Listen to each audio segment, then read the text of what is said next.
본 영상은 실제 판결문을 바탕으로 제작되었으며 정보 제공을 위한 목적입니다. 영상에 등장하는 인물, 지명, 단체, 회사 등은 실제와 다를 수 있습니다. 영상에서 다루는 내용은 법률적 조언이 아니며 개별적인 법률 문제에 대해서는 전문 변호사와 상담하시기 바랍니다. 또한 본 영상은 내용의 정확성이나 완전성을 보장하지 않습니다. 안녕하세요. 저는 미영이라고 합니다. 저는 1985년 남편 영수와 결혼했습니다. 그때 저는 25살이었고 남편은 30살이었습니다. 저는 고등학교를 졸업하고 미용실에서 일하며 미용 분야에서 성공하고 싶다는 꿈을 키우고 있었습니다.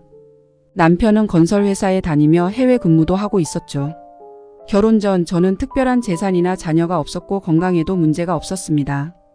남편은 이전 결혼해서 2명의 자녀 지수와 민수를 두었는데 민수는 남편의 동생에게 입양되었습니다. 남편은 이 사실을 솔직하게 이야기해 주었고 저는 아이들도 가족으로 받아들이기로 했습니다.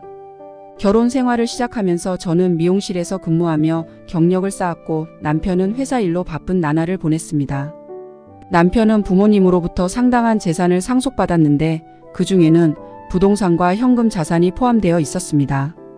하지만 남편은 재산에 대한 이야기를 많이 하지 않았고 저는 그 부분에 크게 신경 쓰지 않았습니다.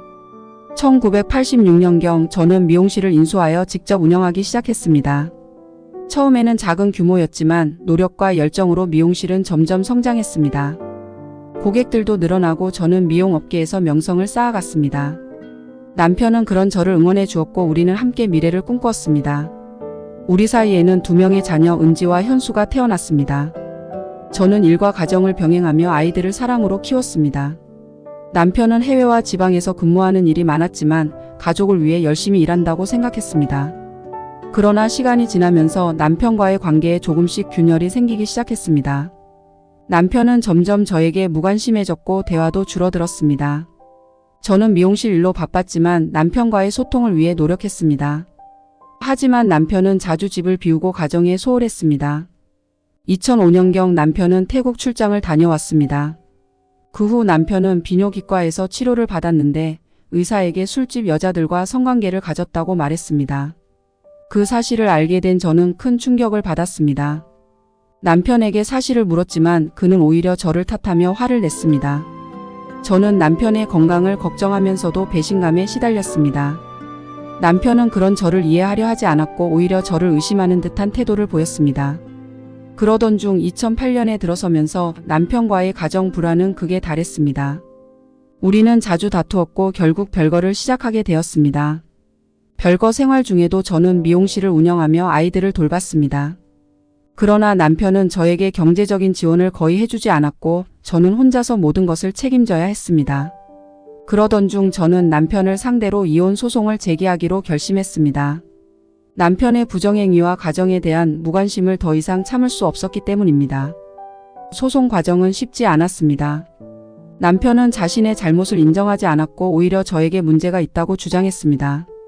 하지만 법원은 남편의 부정행위와 저에게 준 정신적 고통을 인정하여 일부 승소 판결을 내렸습니다.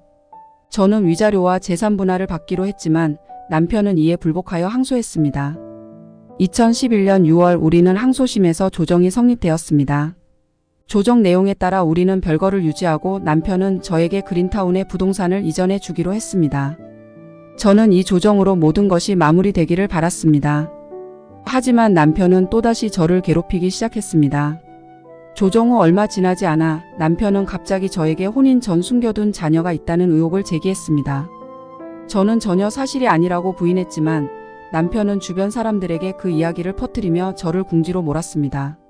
심지어 제 조카 수진과의 유전자 검사를 요구했고 저는 억울하지만 진실을 밝히기 위해 검사를 진행했습니다. 검사 결과 수진은 제 동생의 딸로 확인되었지만 남편은 여전히 저를 믿지 않았습니다. 남편의 의혹 제기는 여기서 그치지 않았습니다. 그는 과거에 자신이 비뇨기과에서 치료받은 원인이 제가 다른 남자와 부정한 행위를 해서 성병을 옮긴 것이라고 주장했습니다. 이는 전혀 사실무근이었고 저는 남편의 거짓 주장에 큰 상처를 받았습니다. 남편은 또 저의 학력을 속였다고 비난했습니다. 저는 고등학교를 졸업하고 미용 분야에서 일해왔는데 남편은 제가 학력을 속여 자신을 기만했다고 주장했습니다. 하지만 이는 전혀 사실이 아니었습니다. 남편은 저에게 재산을 탕진했다고도 말했습니다. 저는 미용실을 운영하며 가족을 부양했고 아이들의 교육과 생활비를 책임졌습니다. 남편은 상속받은 재산이 많았지만 그 돈이 어디로 쓰였는지는 알 수 없었습니다. 오히려 남편은 사업 투자에 실패하여 큰 손해를 보기도 했습니다. 결국 남편은 저를 상대로 다시 이혼 소송을 제기했습니다. 그는 제가 부정행위를 했고 결혼 생활에 문제가 있었다고 주장했습니다. 하지만 법원은 남편의 주장이 근거 없다고 판단했습니다. 오히려 남편의 부당한 행동과 근거 없는 의혹 제기로 인해 혼인 관계가 파탄에 이르렀다고 인정했습니다. 법원은 저의 정신적 고통을 인정하여 남편이 저에게 위자료 2천만 원을 지급하라고 판결했습니다. 또한 재산 분할에 있어서도 남편과 저의 기여도를 고려하여 분할 비율을 남편 65%, 저 35%로 결정했습니다. 재산 분할 과정에서 제가 남편에게 2천만 원을 지급하기로 하였지만 이는 공정한 결정이라고 생각합니다. 이혼 과정은 매우 힘들고 고통스러웠습니다. 남편의 근거 없는 의혹과 거짓 주장에 맞서 싸우는 것은 쉬운 일이 아니었습니다. 하지만 저는 진실을 밝히고 제 명예를 지키기 위해 끝까지 포기하지 않았습니다. 이제 저는 새로운 삶을 시작하려고 합니다. 아이들과 함께 행복한 미래를 꿈꾸며 미용실 일에도 더욱 전념할 계획입니다. 그동안 저를 지지해준 가족들과 친구들에게 감사의 마음을 전하고 싶습니다. 이 이야기를 전하는 이유는 부당한 상황에서도 진실을 밝히는 것이 얼마나 중요한지 말씀드리고 싶어서입니다. 같은 어려움을 겪는 분들이 계시다면 용기를 잃지 마시고 끝까지 싸우시길 바랍니다. 진실은 반드시 밝혀지고 정의는 실현됩니다.